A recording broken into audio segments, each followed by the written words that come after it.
Hey guys, how's it going? I've got a couple things to do today. Things that I probably should have done a minute ago, but you know, that's life. So I would like to get some areas mulched today. I think that's what we're gonna start with. I made a list so that way I actually start sticking to the things that I need to do. I would like to cut back the alliums today, mulch the jelly bean bed by the salvia, which is right here. I would like to mulch under the new redbud tree, and then I would like to pull the Pittosporum, and I would like to pull weeds under the Pittosporum. So let me turn the camera around and I'll show you guys. So we're going to be working on this side of the property a lot and a little bit over there. So I would like to throw some mulch in here. The soil, when it rains, is starting to splash. And so I just want to top this off with a little bit of mulch really quickly. And then while I'm mulching, I figured I would mulch this area right here. So you can see the dirt is starting to splash up on the fence, and I don't want that to happen. So we're going to throw some mulch down, and that should be good to go. You can see right here, see the mole spikes? So we threw 2 of them in here just to try to keep moles or gophers or whatever. I don't know, they're spikes, they go in the ground, they vibrate, and it bugs them, and then they leave. So I would like to probably actually take that one and just stick it over on this side, so that way it's really surrounding this tree right here. So back here is kind of where I've made my pile of mulch. So I've got just like a little mound right here. So I think I'm just gonna shovel some into the gorilla cart, pull the weeds out of here from the other day, and then we'll just use the gorilla cart and try to shovel some of it in place, and hopefully that helps with weeds. It has not helped so much here. Weeds really grow really well in the wintertime here. And it's really funny. The alleyways all turn beautiful and green and lush during the wintertime. And then springtime, they're still beautiful. And then summer, they die. They die off in the summertime. And then in the springtime, they turn green and beautiful. And if you remember, not that long ago, this, where I'm currently standing, was the back of our property. There was nothing here. Actually, this area that I'm standing was our chicken coop, but all along right here was the back alleyway, and the weeds just were able to grow and do whatever they needed to do back here. So it's gonna be a process to keep up on those guys. Not today though. We're not doing that. We're doing mulch elsewhere in the garden.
All right, easy The 2 beds are mulched really quickly. That should help prevent disease, which is going to be kind of important. I already deal with a lot of disease and pest and invasive worms in my garden. So fortunately, the invasive worms like the mulch. But it is what it is at this point. Beds are mulched. Fabulous. I moved the mole spike. I don't know if you guys could hear it, but basically the thing just vibrates and it annoys them and they don't go near your plants. We've had success with only these ones. We've bought the solar powered ones and we bought the big pack. The big pack worked great for us. They take the like D batteries, and so it adds up really quickly because the things, it's like 2 of them for like 35 bucks and then the batteries on top of it. So it's really expensive, but they've worked for us. And the batteries lasted about a year. Yeah, about a year is what they lasted. So that's really good. Oh, I just noticed I gotta water my cyclamen. Whew. I was noticing how pretty these 2 were looking, and I noticed that flower and that guy's looking real sad. So we're gonna water that really quickly. But this bed is mulched, cleaned up. There's a clear pathway back there. It is what it is, but I will be planting things back there at some point, I'm sure in the springtime. So mulched that, and then mulched this bed right here. So I've got some salvia. I do want to move them. I think I'm gonna wait until we are much later into the winter. So once they're completely died back, I will go ahead and dig them up and move them. They'll be much happier in a much sunnier location. But for the time being, at least this isn't just a bunch of topsoil right here. So that way this looks nice and cleaned up. So I'm just gonna give these guys just a quick little drinky drink. I'll probably come back and give this one an extra drink since it was so dried out. But I kind of anticipated it. The soil that I used was pretty hydrophobic, so that was my fault. I was in here this morning and I watered everything else, but I just didn't notice these guys. So my bad. Sorry, little cyclamen. All right, there we go. And those should perk up pretty quickly. Cyclamen actually are plants that we plant outdoor in the wintertime because they just do so well with the cold. That's when they take off for us. They don't take off in the springtime for us like cyclamen do for a lot of other people. I'll plant them out in the wintertime. We'll get blooms all winter long with those. And then they slow down in the springtime and stop in the summertime. Kind of funny. They're very interesting plants around here. So it might just be getting a little too warm for them in the greenhouse. Plus they're in like the full sun area. That's kind of weird though, because we are in the shade right now. It's cloudy. Maybe, I don't know, it just dried out. Anyways, next on the list. Next on the list is just gonna take a couple of seconds. I have to clean up these alliums right here. These are the Serendipity alliums. They're fabulous. They've got cute little seed heads, and I just need to come through, and I just want to pull all of the little the spent blooms out of here. I'm tired of looking at that. It's not the prettiest thing. So I'm gonna pull those really quickly.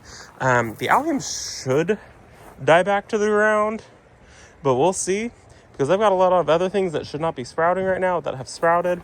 Like I've got some, I think this is the Serendipity alliums right here. No, those are Serendipity alliums.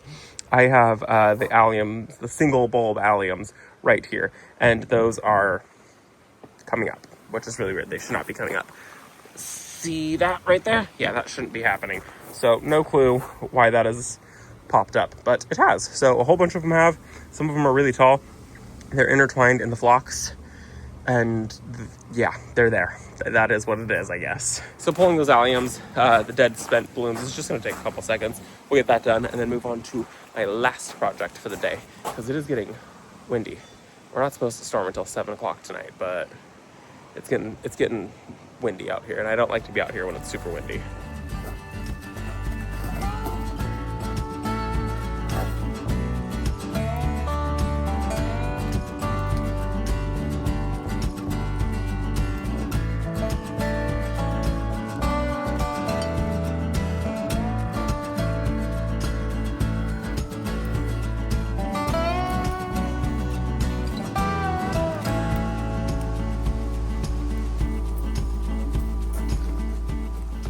I love alliums. I think they're so pretty. Those ones, I usually just wait till they die back like that, and then I just pull the spent blooms.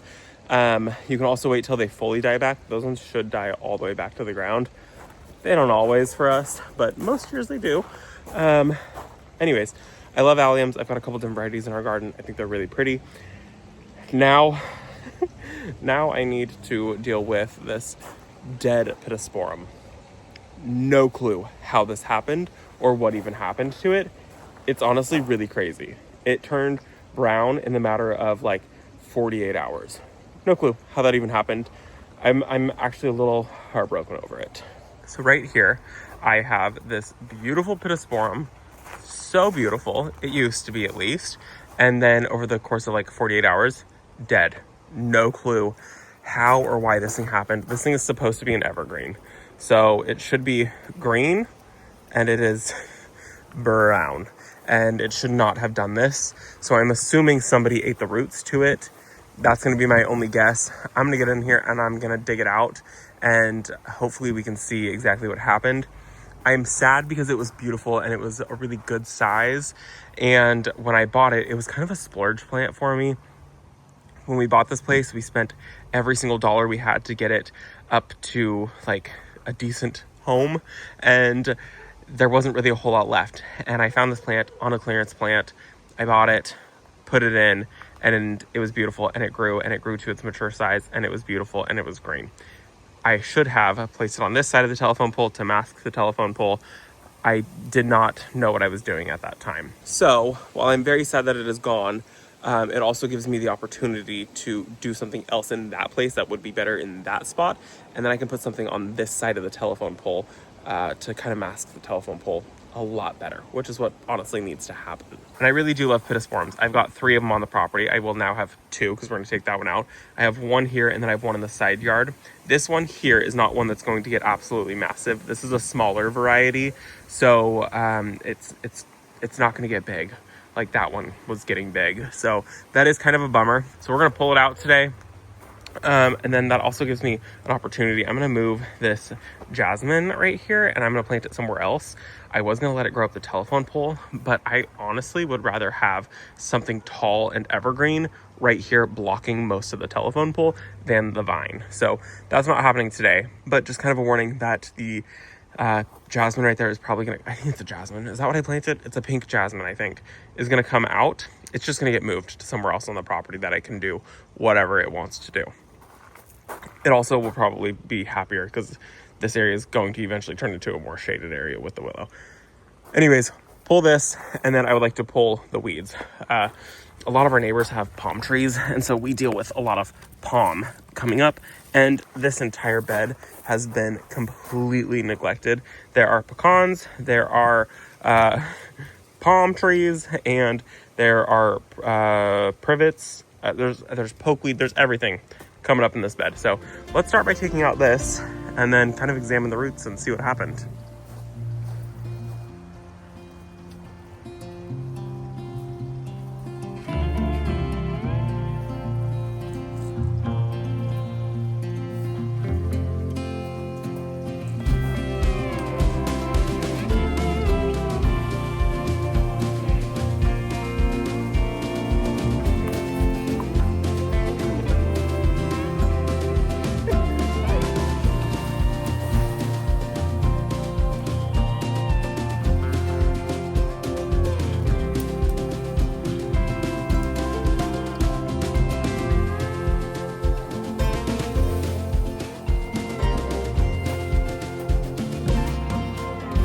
I hate this so much.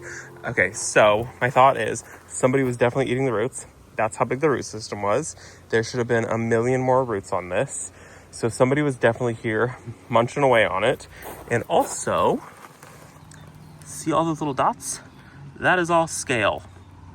So this thing had scale right at the base of it in a couple spots. So, I mean, it was all the way around, but it had scale there, had scale there.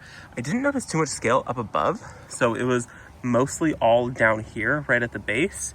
And so I think that that also didn't help the situation. So somebody was eating its roots, and then also the scale was sucking all of the sap out of it. So it really was just getting hit really hard. And it probably had scale for a while. That's not something I would have ever noticed, was the scale right at the very base of the trunk.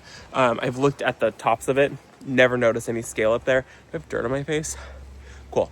I never would have noticed that. I also never would have noticed gophers or moles or voles eating the roots. it is what it is. It's super unfortunate because that was a really kind of big piece in the garden. So that sucks that it's gone. We will put something better. Now that I know how I want my garden designed, I will find something better for that spot and a more appropriate on the other side of the telephone pole. We cannot get rid of the telephone pole. It costs thousands of dollars to remove it, and it's not something that I'm willing to spend thousands of dollars to remove. There's no power to it. There is power to it. There is a power line that runs to it, but there's nothing on the meter box, so we're not really sure what it is. We contacted the power company, and they were like, yeah, the people who own the property well before you guys paid to have it put in. People that were here before us grew things in a greenhouse that people grow things in California. And they had this put in to heat the greenhouse, I guess. That's our guess. And so the power pole stays because it was a privately owned power pole that was put in, not one owned by our electric company. So if we want it removed, we have to pay for it to be gone. Kind of a bummer. I'm not willing to pay thousands of dollars to remove this pole. I painted the pole up to the fence line. That's helped mask it a lot. And then I'm going to plant something in front of it and let that mask it also. So, yeah. Wow. Such a bummer to lose that plant. It feels very open right here, and I don't like that. So, anyways, I guess I'm going to dispose of this. We actually might throw this in the burn pile and burn this. Yeah, so I hope that you guys enjoyed this video. That's going to be it for today. Alliums pulled, a couple beds mulched. That's a crazy view. Actually, one more thing before we even leave. That is awful. Terrible. I hate that view so much. One thing I noticed. This grass was leaning, and I came over here and it was sunk in the ground. And this is probably another reason that I'm not going to be growing grasses next year. Look at this. Where's the roots? No roots left on that. That's just such a bummer. It's really, really annoying that that happens. It's just things that we deal with here. I've found that these animals that are eating the roots of my plants really, really enjoy grasses. So grasses are a no-go for me next year. I'm not doing it. It's a waste of space, time, money, anything. We're not playing that game with them. I cannot put the grasses in baskets because the roots get so long and so big. I mean, it would probably help a little bit because they wouldn't leave less than an inch of root, but the roots will get so thick that it'll hinder the growth of those so much. So I'm really doing baskets for things like annuals and small perennials and things like that. Nothing that's going to get an extensive root system. I can't put anything like that in there. And last time I pulled out some grasses, I had some people saying, why are you pulling those out? Just cut the tops off and they'll regrow. No, babe, we're not doing that. The roots are not going to grow back. The plant is dead. It expended all of its energy and then it turned brown and died because there was no roots left. So, nope, we're not replanting that grass. I'm not planting any more grasses in my garden. I've got one left and half of it is brown. I'm going to give it a tug because I have a feeling this one also has some issues. So you can see half of it is brown, half of it is green. It should all be green, and this thing should have gotten easily 6 feet tall. I don't think you guys can tell. The grass is moving on this side a lot, so I'm thinking somebody came in, maybe ate half the roots on this, but I'm just gonna get rid of it. I would rather have something else in that space specifically that's gonna look good and that's not going to 100% get destroyed.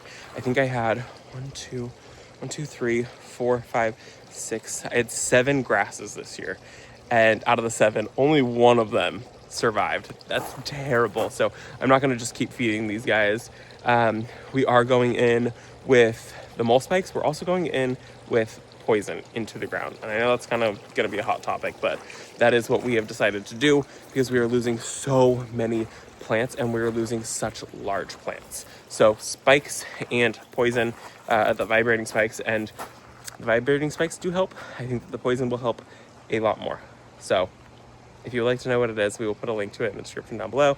I'm not going to go into too much because inevitably it's going to make somebody angry what I do in my own garden. So that is going to be it for this video. I'm going to go inside now because it is getting stormy, it's getting windy, and the birds just went dead quiet. And that's a weird sign for me. So I hope that you guys enjoyed this video. Thank you so much for visiting our garden, and I will see you all in the next one. Bye, guys.